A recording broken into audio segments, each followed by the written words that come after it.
आपुल्या घरात हाल सोसते मराठी।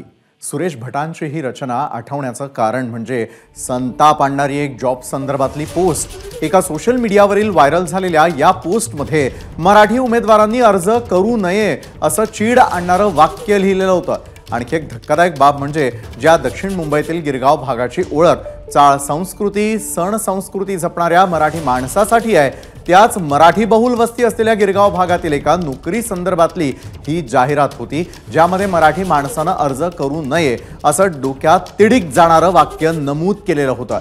पाहता पाहता सोशल मीडियावर ही पोस्ट व्हायरल झाली आणि संबंधित कंपनीला आपण केलेल्या घोडचुकीचा साक्षात्कार झाला। त्यांनी ही पोस्ट डिलीट केली आणि माफी मागण्यासाठी दुसरी पोस्टही लिहिली आहे।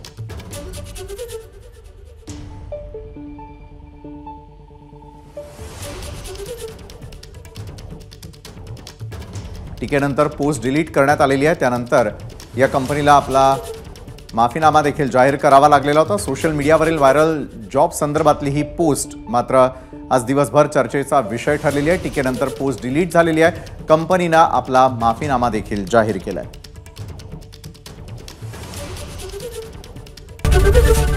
एबीपी माझा, उघडा डोळे बघा नीट।